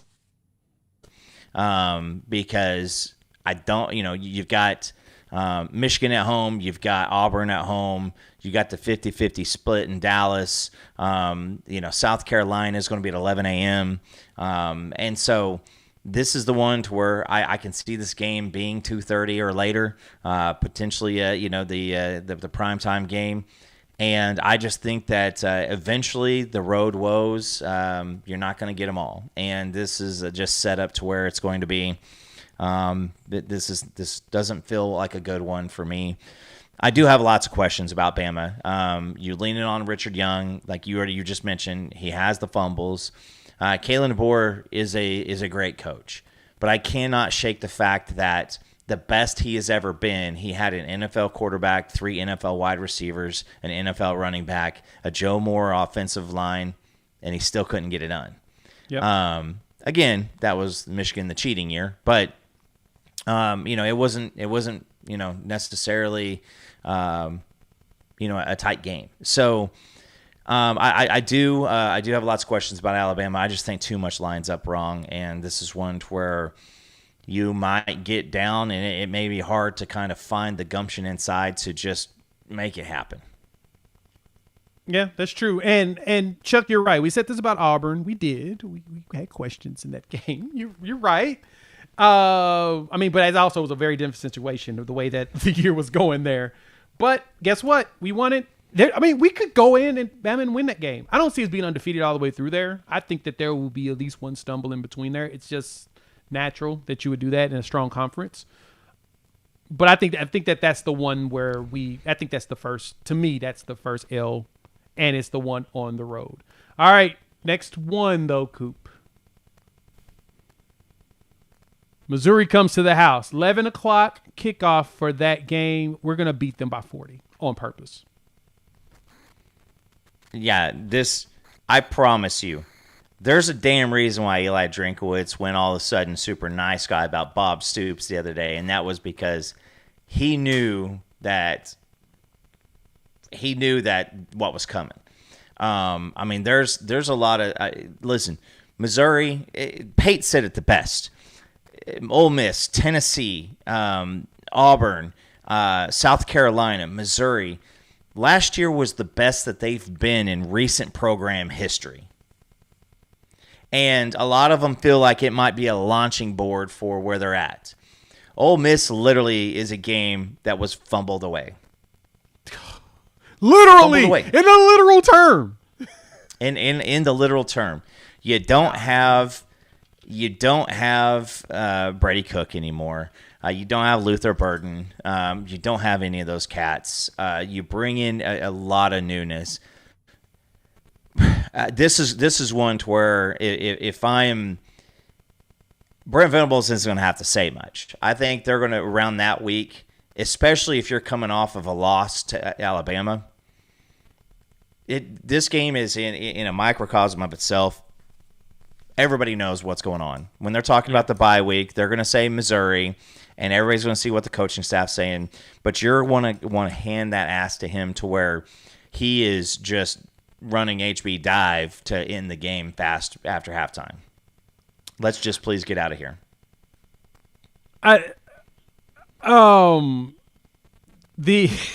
You're funny, Chuck. Now it's not even that. It's really it's. I feel like I said, the Bama game, I think that they're going to have our name. But this one, look, Ahmad Hardy may end up being one of the top 3 running backs in the SEC. I think he's going to be really good. And I really do think that Missouri's going to lean heavy on the run game. That's going to be their focal point.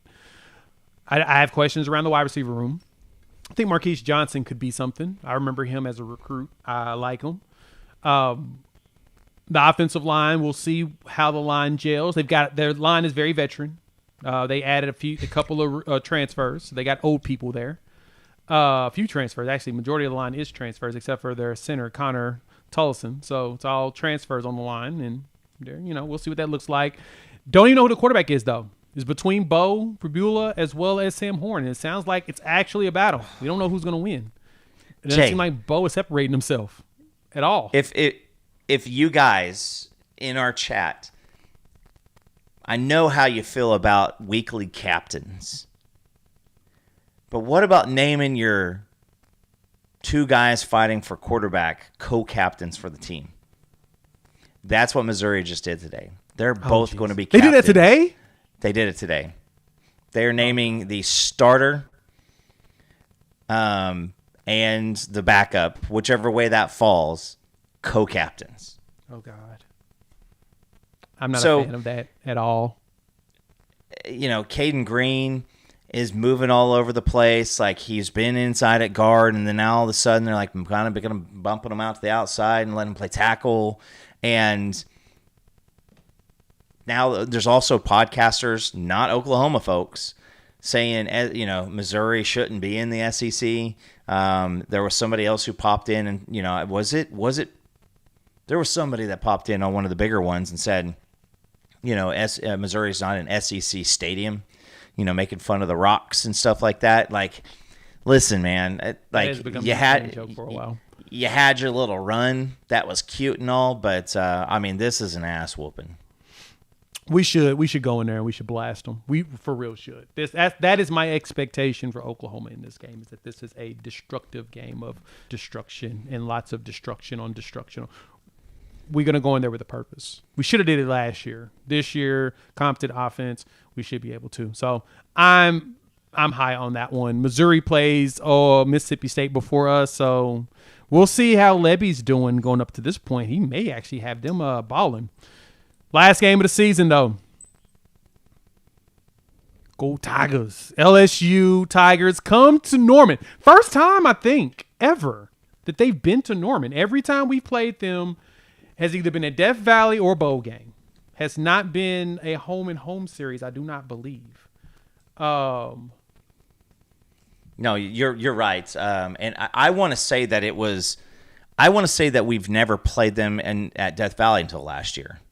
I could be wrong, but we've only played them 4 times ever. And it was all bowl games, it looks like. Let me see. Now, it was like it was at their house because it was the Sugar Bowl in New Orleans. Sugar Bowl twice. And then Atlanta at the Peach Bowl. And then we played at Death Valley. So this is our first time having a quote-unquote home and home or whatnot. And when I look at their schedule, they have a cupcake the week before us. They're playing Western Kentucky. So they're basically tuning up while we're playing Missouri in an SEC game, which is pretty awesome. But at the same time, this is what you do in the SEC, right? Your schedule's typically tough. They play Clemson to start the season off. And so instead of having that additional cupcakes up there, they move theirs right there before one of the last games of the season. They play Arkansas at home. So they play Bama before we play Bama. And then, then they got Arkansas, Western Kentucky at the crib. And then Thanksgiving weekend, they pull up to Norman. I was listening to SEC Unfiltered, our boy Chris Phillips over there. Chopped it up, watching his view, and he thinks LSU goes 10-2 next season. He thinks that they walk into Norman 10-1 and lose. And dang it, I'm going to agree with him. I think we pull out that win. That's the team that I was the most concerned about, bringing back so many players. But their offensive line, as good as the offensive line was last year, they still struggled in ways that they should not have struggled in. They should not have struggled in the run, and they kind of struggled in the run, even with that good. I mean, Caden Durham figured it out, but they struggled and they shouldn't have. Yeah. This year, the line is not as good as it was last year.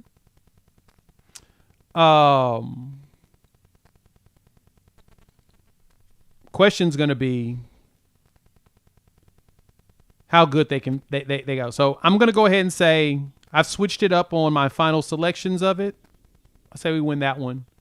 And we're going to do FaceTime after this of why we picked that record. But, Coop, what do you think about the outcome of this game will be? Well, Jay, I thought that you and I were both on the 10-2 island, and I thought I was going to pull a fast one on you and go to 11-1. But then you did it before I could do it. So,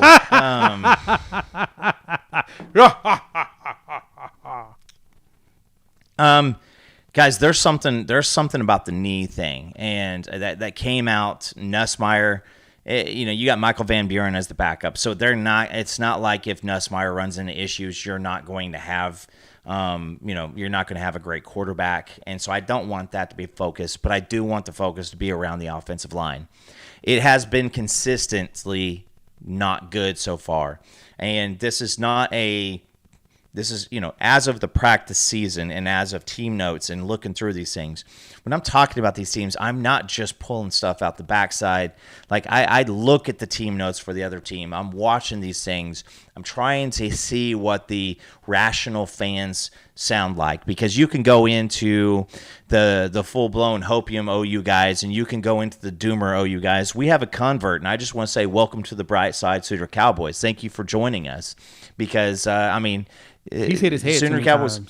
If there's ever been a doomer, that was him, and he has seen it. So sometimes these guys flip. But I will say this is they have a good crew of wide receivers, and they've got a great running back here from the Oklahoma area.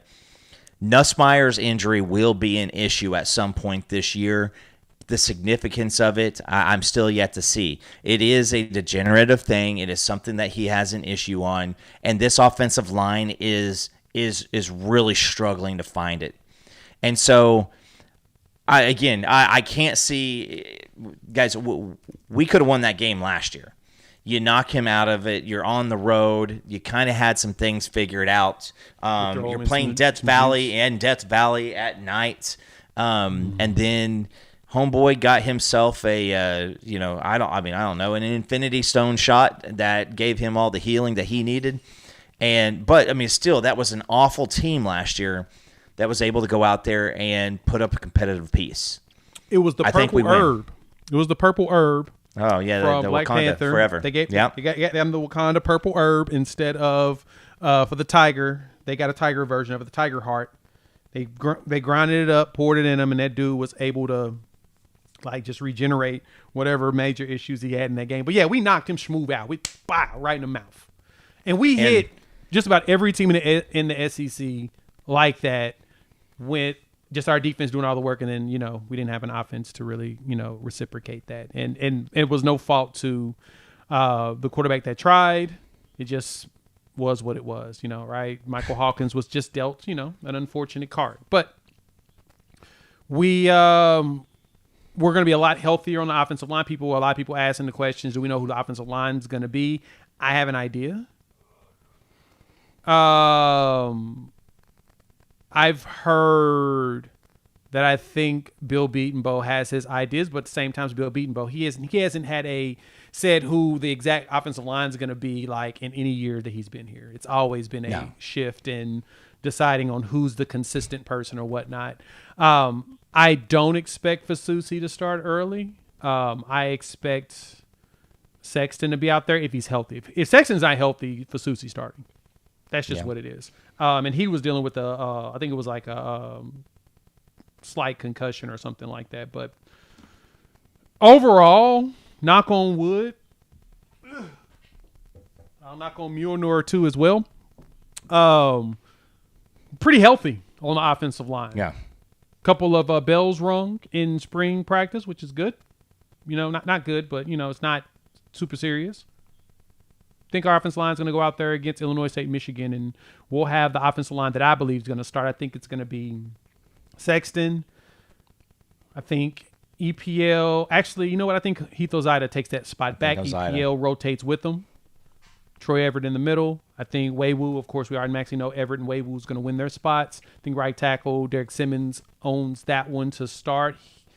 Logan Howland's right behind him for that, but then you'll see in that second unit of Fasusi, EPL, Mikla, Foger at the right, and then right tackle being Howland. So we're going to have 10 dudes that's going to be ready to play, which I'm very happy about. And then you'll actually have another group with Jake Taylor, UK Dan, ready to get himself ready to go, right? So we actually have comfort. And I'm actually confident about the offensive line, and I'll break down the position in another video this week when I go through the offensive stuff. But no, not gonna lie, man. I think we actually end up winning this game. I think we get revenge from last year. I think that we actually close it.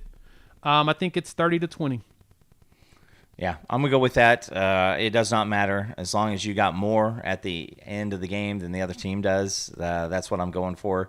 And that's it. It's built on the lines. I think that the offensive line is, the difference between last year is you had guys, like Gabe said it best, like he would roll out there to practice, and the offensive line just looked horrendous, and anybody that he wanted to see out there was standing over on the side, in street clothes, and a lot of street clothes. That's not. A lot of street clothes look like a back to school commercial, instead of a football practice. So, yeah, it's going to be. You get, again, like I said, everybody that has got dinged up throughout spring will be back, or I guess throughout fall will be back this week, and you're getting ready for your practice. But I have a very, very, very good feeling about this team, not just because the team made incremental changes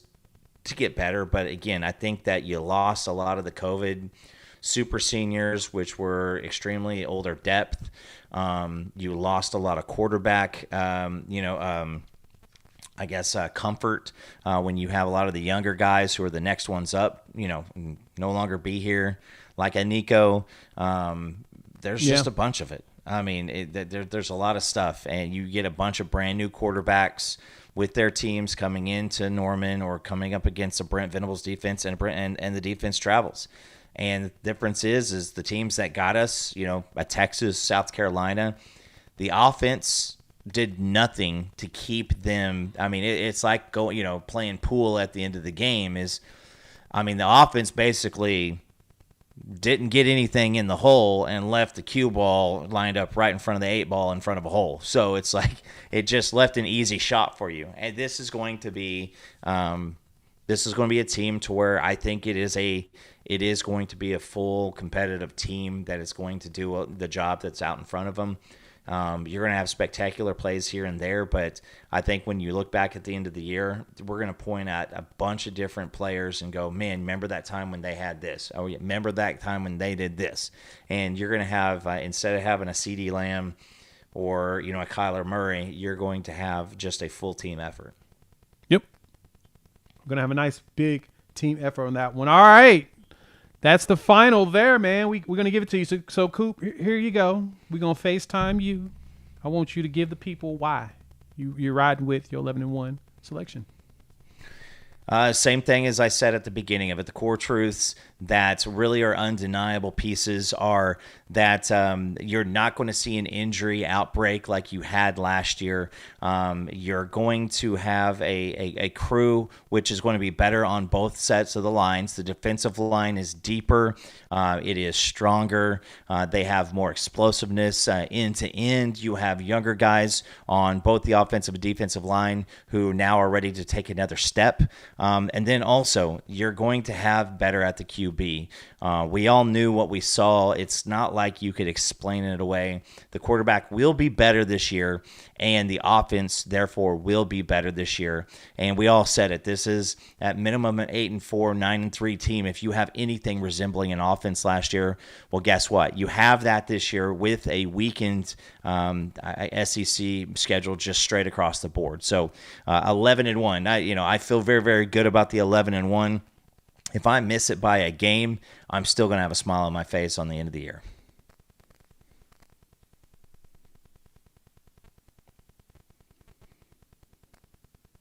That's good stuff. All right, so of course I got to tell y'all mine too. Look, this team won 6 games without actually having the offense help out. The defense did 90% of the work. People were asking the question of, okay, being asked a question in the chat, which is a good question. Do you think teams let up because they knew you didn't have an offense and they could win the game? Well, we had the lead in 9 games at the half. Well, 8 games at the half. And in a lot of those games, the game was very close at halftime. LSU, it was very close. They scored returned a punt for a touchdown right before halftime. So the games were close in all but South Carolina and Texas. That's it. Everything else was close. And because every other game was close, no, they weren't just letting up. They were probably let up in the fourth quarter, but they had to work for it. The Oklahoma that you saw against Alabama is the Oklahoma that we should see this season with majority of everybody back, healthy, and ready to play. So for me, the secondary is going to be better than it was last year. We got a lot of homegrown dudes that are ready to play. The linebacker room should see an improvement because the defensive line is so good, and the defensive line is so young too, which is awesome. They're going to be so good that the linebacker and the secondary are going to be able to play better ball. I think we have some of the best safeties out there in the country. That's what's going to help. And then, of course, we just talk about offense. You got John Mateer. You got Jay Knott. You got a plethora of wide receivers, an offensive line that should be 10 players that can play, and you'll feel comfortable with going on the field and not worrying about them doing anything. Everything from that Bama game to me tells me everything I felt about Oklahoma. That is why I'm picking them to go 11-1 and playing in the SEC championship game. Now, because we picked that, Coop, that means that you got them in the SEC championship game. Who do you think Oklahoma plays, and who do you think they win or lose? We did this the other night. I think it's going to be Alabama. I think we're going to get a rematch, and I think we're going to have a Bama rematch. What is that? Just a couple weeks apart. Man, I mean, if I'm going this far, I do believe that game's going to be in Atlanta. And so that is going to be a heck of a matchup. And just like 2018, you lose a game, you get back to the title game, and you get your revenge. I think at that point, Oklahoma gets the revenge, not playing them in their home. And so I'm going to go with it's going to be a shocker. And, for those who wondering, are you guys drunk? Are you guys crazy, full on the Kool-Aid? I mean, just pay attention. More and more folks keep moving OU further and further up. And a lot more people are starting to noticing what's going on. You see it from SEC Mike. You see it from Josh Pate. A lot of these cats are doing the same thing. They realize what the difference was. And everybody's trying to explain it away. Why it's craziness. Well, if it's so much craziness, why are so many of the guys who are consistently right and do it the right way and don't do it for the clicks, why are these people starting to kind of come around? Maybe ask yourself that. And it's because it's not just us. Yeah, because, one of my favorites. I knew you Phil were bringing Steele. that. I left that one for you. Phil Steele has Oklahoma winning 10 games this year. He has the number 10 team in the country. Phil is high on Oklahoma. And Phil's been really good. He actually said that Oklahoma was going to bounce back from 2022 and win 10 games. Nobody believed him. Oklahoma did it. I am also There's a few others. Pate said the same thing. He's looking through it. He's liking it. There's a lot of people that said last year, hey, man, cautious about Oklahoma. I don't think they're going to be able to do it. So this year they're like, all right, I think they fixed all the problems they should have. Those are the ones that did it. So I'm in there with them. I'm in it with them. All right. We've gone long. We're almost 2 hours. So we're going to wrap this bad boy up. We'll give you all next show, which may be Wednesday. So just make sure you like, subscribe, and hit the bell notification so you don't miss any of the content that comes down the line. If we drop something on Wednesday, we will do what you asked, Jonathan. We will give you our bold predictions for this team. We'll go through stats. We'll look at passing, all of that stuff. And then following that up, next Sunday, we will be talking week 1 college football season. Thank y'all for pulling up once again. Like, subscribe, bell notification. We will chop it up on each and every single one of you in a few days. Peace.